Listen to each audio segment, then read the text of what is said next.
think working that environments Marvel that are did not is because toxic, They didn't have proper let's payments. not forget, Iron Man was not Hey, Alex. Thanks for the sub. character before Robert Downey Jr. took that role. He just wasn't. He was a B-list character in the comics. He was never Shandu Batman, has Superman, subscribed. Spider-Man, Wolverine. He was never those guys. Someone redeemed to Marvel change the did all of TTS. that Who was knowing it? that they Lucas? didn't have You? the megastar. Because I forgot. So DC doesn't need to collaborate me what with these language you want. characters to create successful films. They just don't.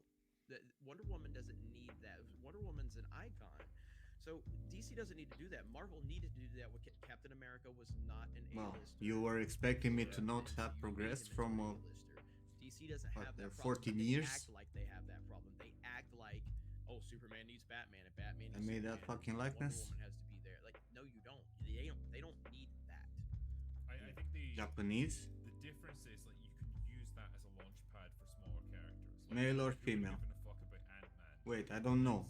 when he's tied into a Mizuki larger and cinematic Takumi, universe, which is like, the male, I'm which is the ready to female. Watch his movie because it's probably going to have things in it that tie into like the larger narrative that I'm really invested in. That's your They're rising both women. tide that lifts all ships, you know. Whereas I don't know. You're exactly right. Let's You've take got Mizuki. Batman, you've got Superman, you've got Wonder Woman, but kind of beyond Sounds that, more female, right? you don't have many more characters that have got that kind of name recognition for the general public.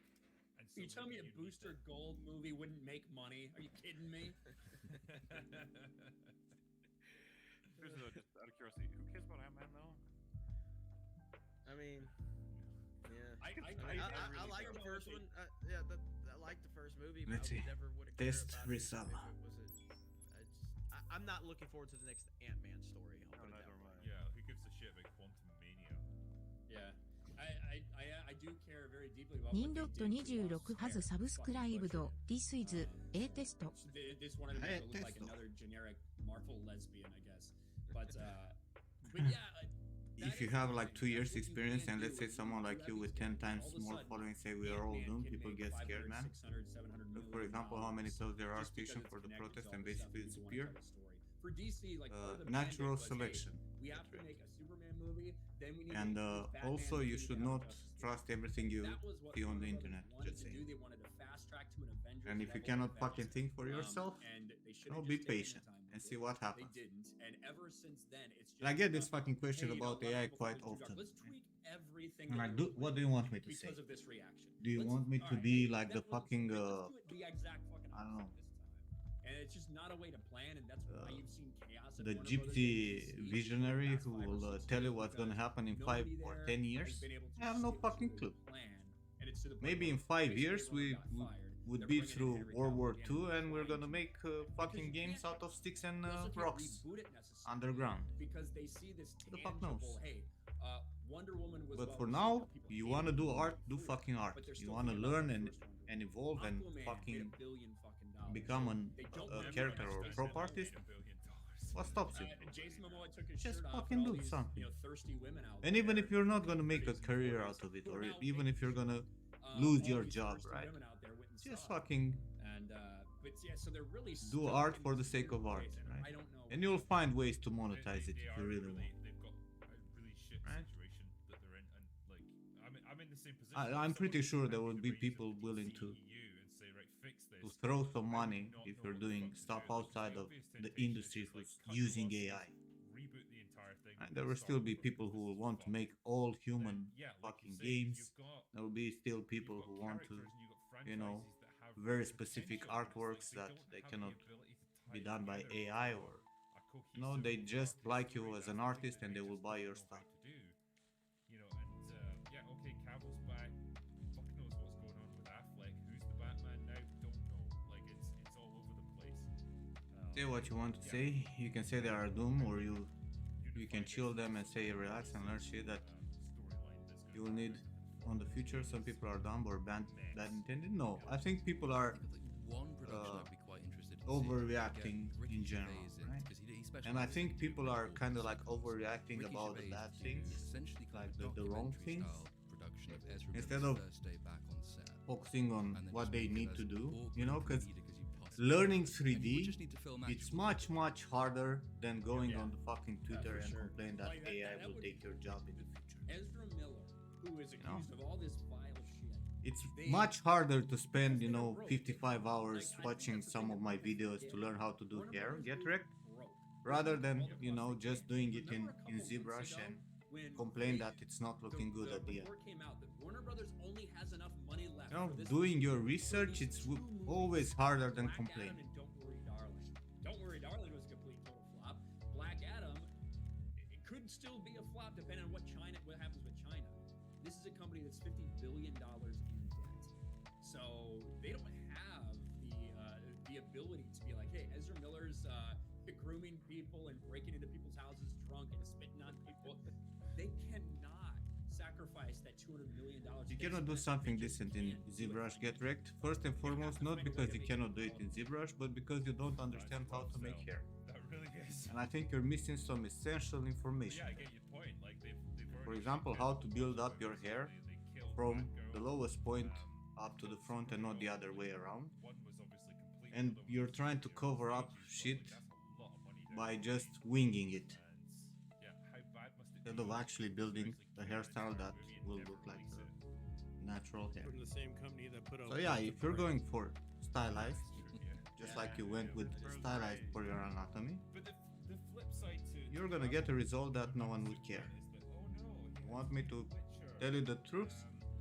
I think you should spend way more time doing your research rather than doing shit in ZBrush.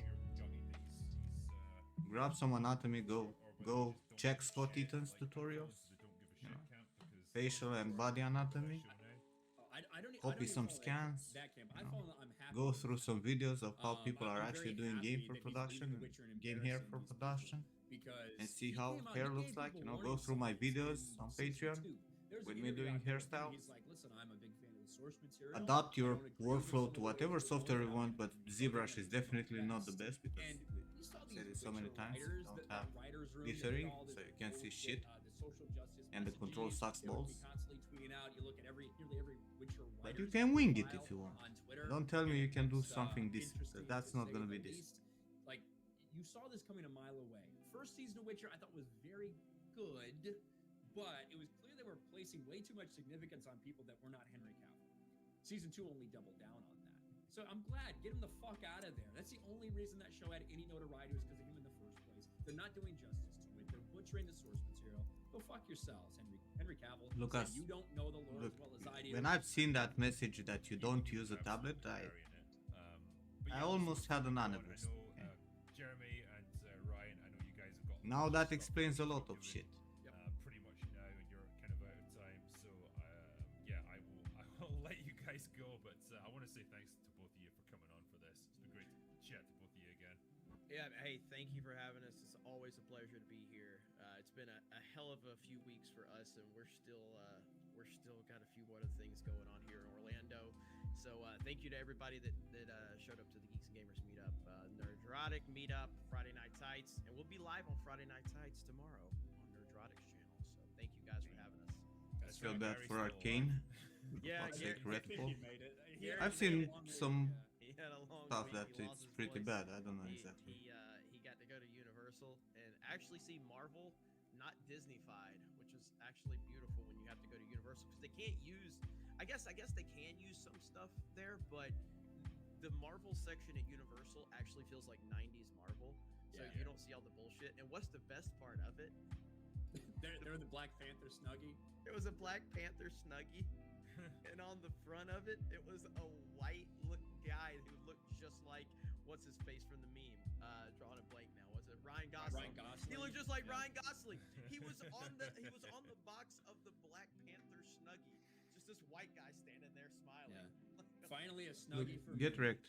Yeah. I'm not but no, it's been trying great. Thanks for having us, man. to push you in coming any on, and direction. Nice to see and talk to all you guys again. But you're doing stuff that I was doing back in the day. Bye, everyone. Thanks, man. And trust me, you're gonna waste a long time doing this kind of shit instead of focusing on quality. And for people who've been here for a long time, they know my opinion on it. Quality comes before anything else. It doesn't matter if it takes you 3 fucking years to make a character. That's your goal. If you're gonna wing it, you're never gonna reach that fucking quality. Ever. If you don't learn your tools and you don't learn, what software can do the things better and faster, you'll never get there. Now I told you, I know people who are making hair in ZBrush. I mean, what was the But quote? Like that comes with a lot of fucking understanding. Can you imagine that environment? Hey Paul, thanks for the So sub. much better than the source when you're there for the source to be reimagined into a. ポール・ダンロブ has subscribed. Mine is looking so good, as always. Like the fact that the show's not That was yes. it'll be a total mystery to them, and they'll just write it off as like, well, fucking toxic fans. I don't know exactly about It's the audience as well, definitely. the Redfall. But it's I'll have to yeah, check 'cause exactly how. If you could how take it in feels and isolation, how you it could say, well, plays. Henry Cavill's leaving. Because they said the same shit talk about how much he likes the law, but taken in isolation, you would how still it's be called, you would still be supposing that that was the the reason. for that, previous but game. Didn't that happen in the same week as you had? Who was it who I used can't to be find part my- of the Richard? My the- brain is melting. who came out and Deathloop, said, some of yeah. them We're really saying, oh my didn't god, like the Deathloop material is they so liked. bad, so You get fucking bad. those two Deathloop was things fucking in the amazing. same week, you sort of triangulate know? your way to the conclusion. That I don't actually trust that is the people reason for reviewing Double shit. A. I think that's why like, his most Japanese, his most passionately delivered lines in all of The Witcher was just when he goes fuck, because that's basically Have how to he's go. feeling. See you later. Yeah, I agree. Yeah, well, there's that famous kind of anecdote about the But again, like when it comes to games, you know, people are I think we're are like they wanted pretty to much make all this over the kind of place. meta joke about how he just keeps trading in horses and stuff, and Henry Cavill over. And I'm pretty sure that Arcane didn't want to pay reviewers. This should be a genuinely like heartfelt scene. Let me rewrite it. And he fought for it. And basically, you ended up with like probably the best dramatic scene of the entire show, and it was because of the fucking actor, not the writers, who are supposed to know how to do this stuff. And it just, yeah, it pisses me off because how many like writers out there would kill to be in their position, to be helming The Witcher, you know, to give that opportunity to like bring it to the big screen.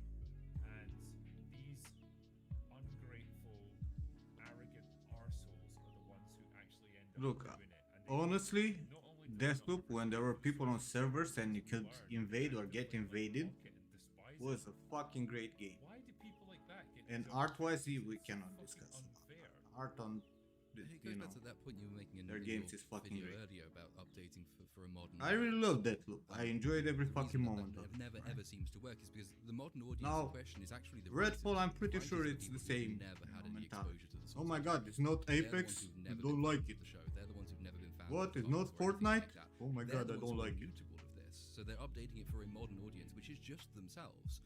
And all the people, as you mentioned, who you could have brought in, who genuinely have a passionate love for the source material, who would have done an infinitely better and more faithful job, are passed over. in Bro, favor why- of people why who do people assume don't because care they about know people fucking very much like them, skulls? live in the same places they do, and went to the same universities, and have exactly the same life experience, that they I are don't get the it. new audience that is crying out to be serviced, and they're not. They're about 5 lonely, usually upper middle class women. What the And fuck is it's- this? It's not a good recipe. What's for wrong great with this pop skull? culture. Why would you? Absolutely. Why do people not care about skulls, They bro? empathize with this when it comes to Doctor Who and stuff. Like people that they bring in just actively dislike their own source material. Well, this has been going on for 7 years now, starting with Ghostbusters. Paul Feig. Running the vampire game though, the issue is it's $70 and the game is buggy as fuck. That word came to common usage. Can you please tell me a fucking You know, game there that it's not is- bugged? You can see it with Star Trek. You can see it One with Doctor. game You can that it's basically not see it bugged. with any franchise that's been destroyed. But I guess the show that I was formerly a fan of, Doctor Who, one of the reasons, well, there are many reasons why I'm not a fan anymore, but one of them was just the complete and utter contempt of Am I the using audience, Mari? No, of I don't. everyone that came I'm doing before. game art. And with Doctor Who, when and it is a good example when Chris Chibnall came in as executive producer.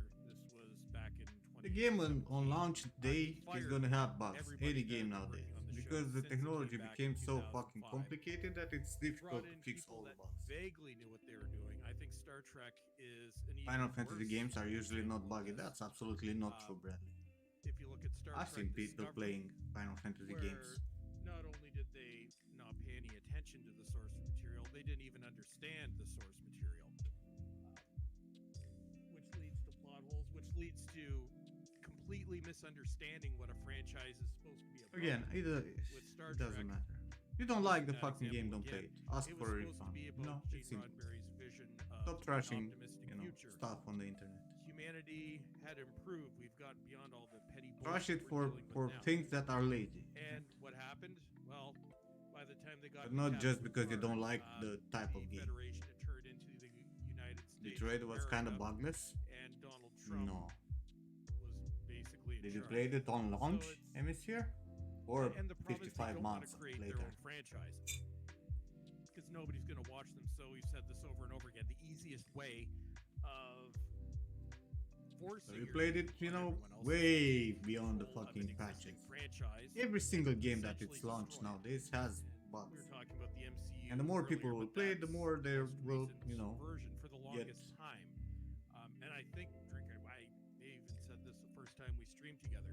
It seemed like as every other franchise was devolving into shit, I remember saying repeatedly, well, somehow the MCU has avoided this, and they really did avoid that up until Captain Marvel. It was the same thing with, I used to say, the horror franchise, which is sort of where my main interest So is now. what are they complaining, Cosmo? Horror genre.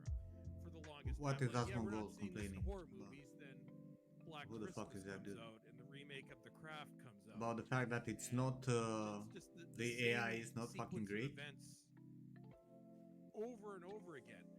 But we are seeing It's a somewhat of a multiplayer turnaround, and it's game because in we the had end. to. Not and to play with DC AI. was Have you the played the default, Call of get Duty with AI? Go broke. Well, they've basically gone broke, so now they have no choice. See how garbage they are? It's going to take a lot longer for Disney to go broke just because they're so much more massive financially. Maybe they'll buy Warner. Yeah. And there are Oh, ways God. they can dial it down as well, as opposed to Yeah. getting rid of it completely, which is it would be better, but Again, it would still be a problem. As But I it said, has been a people bit are like sort of complaining. trying to avoid the Let's Eye of Sauron. complain. It's the reason that horror escaped. I'm not other franchises like did, I'm not because defending nobody Redfall. Maybe really it's actually saw really the bad, cultural you know, value of boring horror and as a means for expressing. I feel like there is a once big everything trend was of just taken, I think complaining they about sort of everything. migrate to horror because, well, that's one of the genres we haven't captured yet. Oh, so every now fucking we game is get it. bad. But it's money will talk in the end, and eventually you'll have well, Warner is showing us that you'll be forced eventually to climb down to some degree. But whether or not you climb down completely is another question. I mean, Star Trek Discovery is a really interesting one because actually that basically kickstarted my channel growth in about February this year. I think it was when I started. I was really annoyed because I'd watched a season of it just to see what it was about, and it pissed me off. So I thought, well, I'll have a go at this. But that was an interesting one because you say that they don't want to create their own franchises. I think the problem is they can't because Star Trek Discovery takes you forward 3,000 years in season 3 to a period where they are effectively creating everything from scratch. So there's no lore derivation going on there. That is complete creative freedom. And if anything, it gets worse from that point on. It's not doing as much damage, but it's in terms of narrative and storytelling, it's worse. And that, I think, just suggests that the reason they have to come in and take over established Most games from properties is Ubisoft because they and EA don't actually are have to pretty create bad. ability to make The their problem own with big if they corporations is that want to. they don't care anymore. Well, I think when For you them, it's look all at, the numbers. Say the people that they brought in to do Rings of Power. Sorry, I know we won't talk about this. Hope too they will much. fix it. They will cool. fix it. I'm Because just- I know they just- will fix I've it. accepted that I'm going to be doing this for the rest of 2 years. So If as there long as are, I'm finished you know, with it by the time game-breaking Wolf bugs, finishes they and will Game get of fixed. Thrones, I'll be good. Well, I think you're fine then. Every company does yeah, that.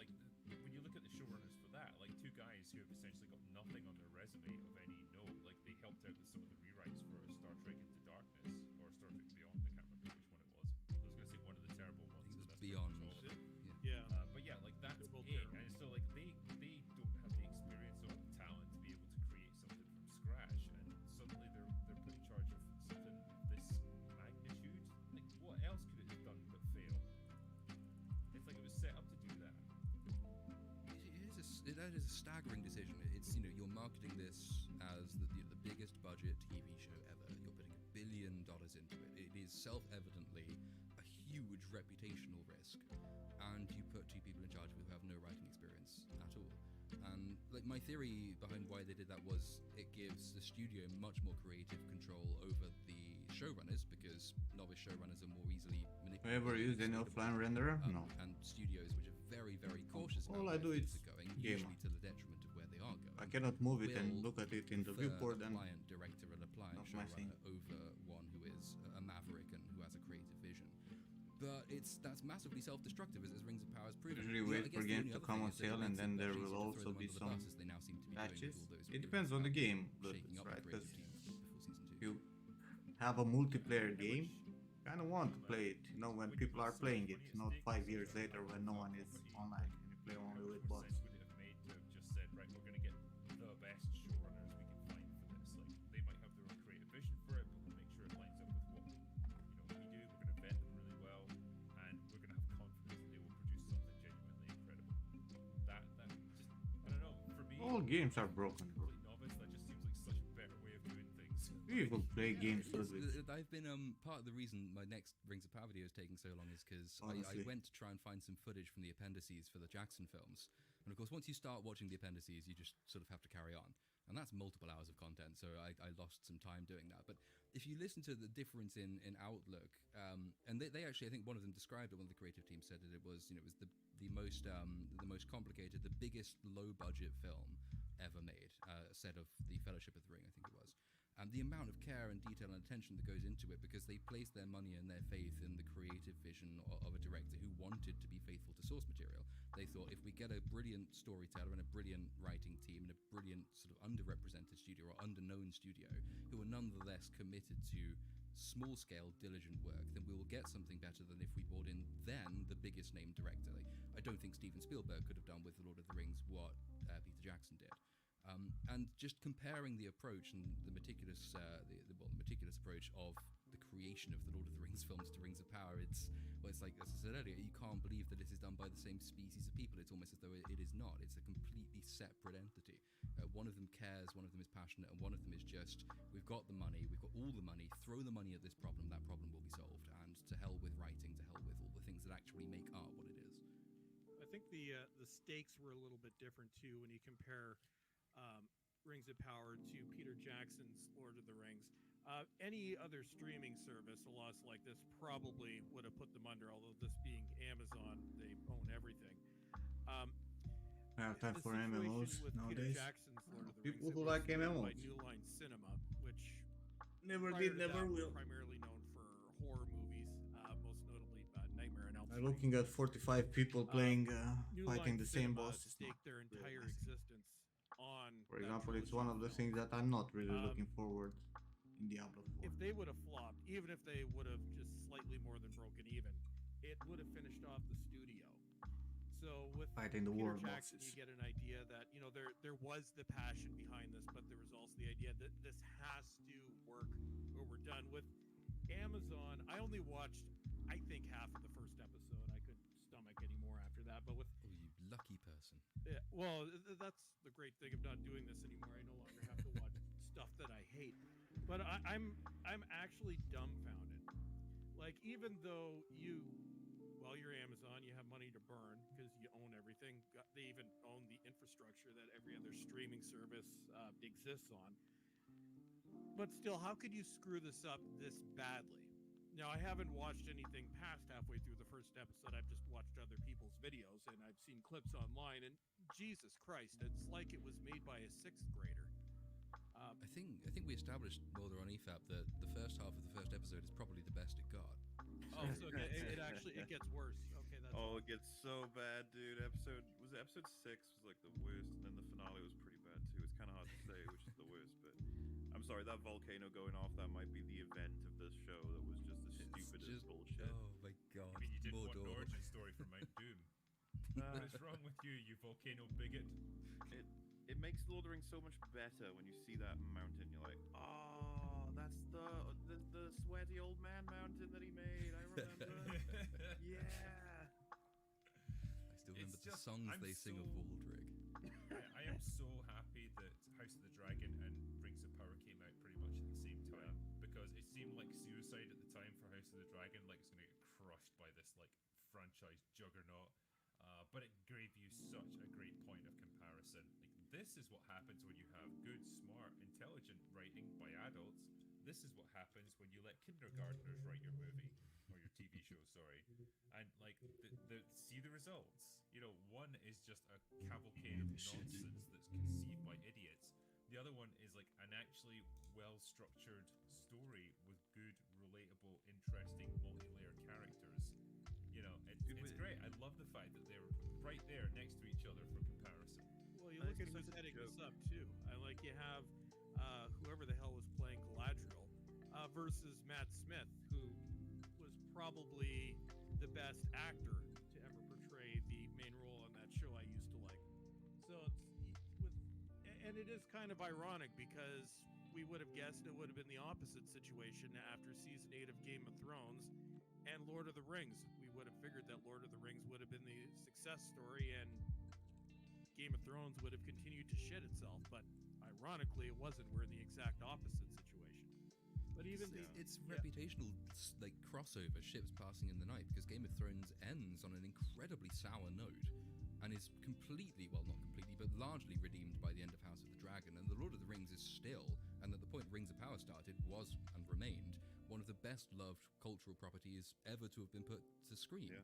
And just so it's not just that they're useful artistically to compare, but the results of that in terms of reputation, to see these things just shoot past each other on the graph, it's really astounding stuff. But the question of stakes that Cultivated Media, you mentioned a little while ago, was I thought an interesting one, because I think you're right in that stakes make it a studio will perhaps be more careful with a product, but obviously will be more careful with a product if the future of that studio depends on the success of product. But I'm sure I remember someone at Amazon saying that this will determine the future of our streaming service. Now, fair enough, that's not the company as a whole, but that is the streaming service which they really wanted to make a staple part of their newest offering.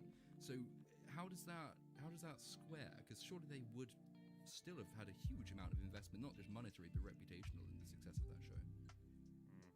I don't think the reputation is going to improve, but out of all the streaming services, the only reason, like Amazon Prime is by far the worst, and I include Netflix in that. Really, you think that Prime's the worst?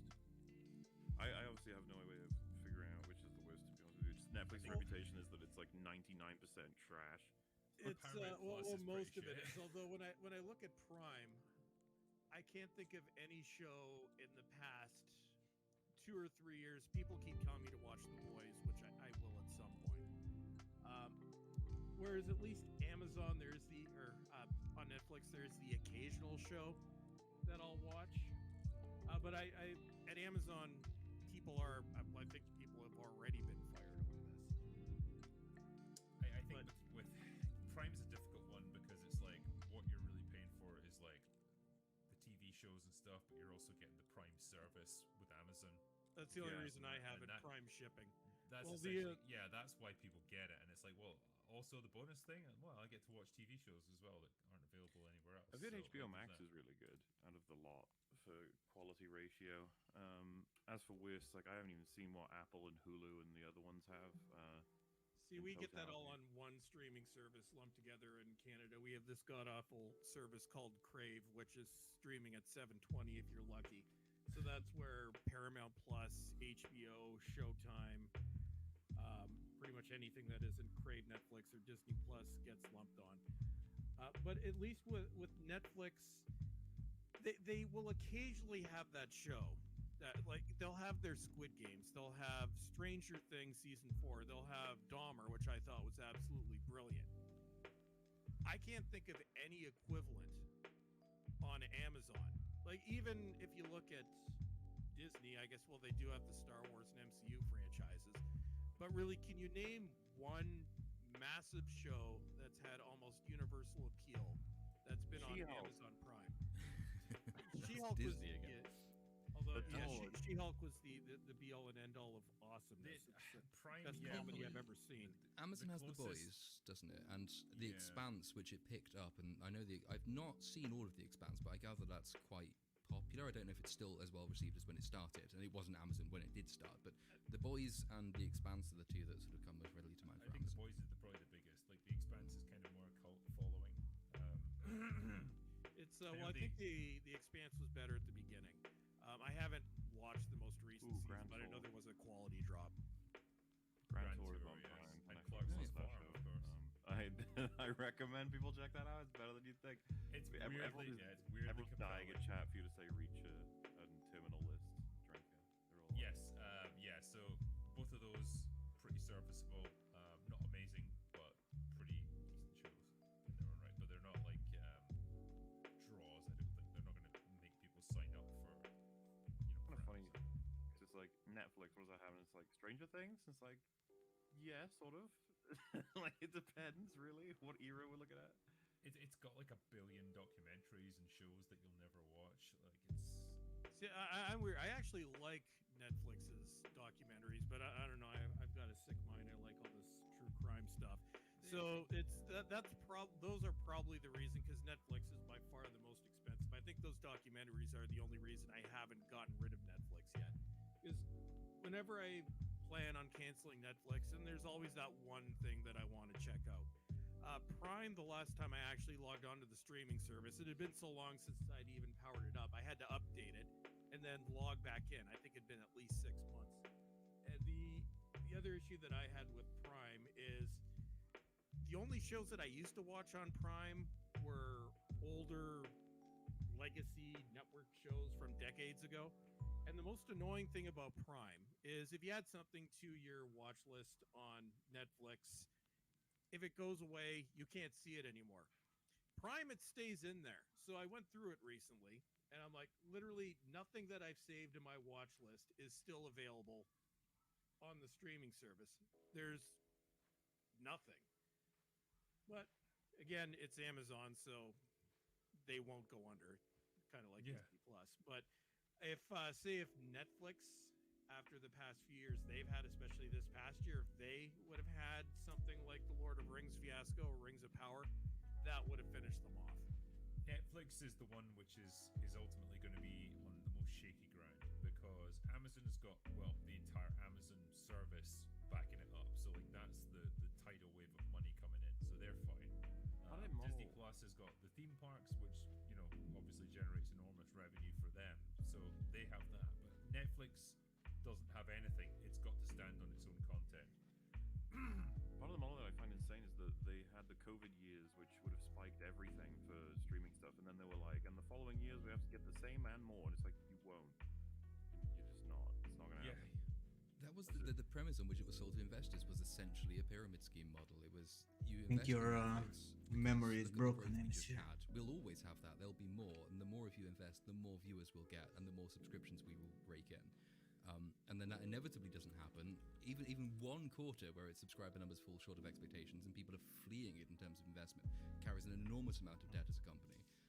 And that is obviously for legal reasons we can't say this Netflix is not is a pyramid scheme, but that's a scheme, pyramid scheme style model. Its promise of permanently better growth and greater investment. The more you invest, the better the growth and the better your returns.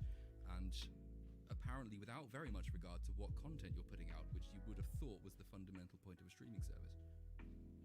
I think what's going to happen now is you're going to see a kind of a homogenization of streaming services over the next Give him a red cape these smaller for King Leonidas.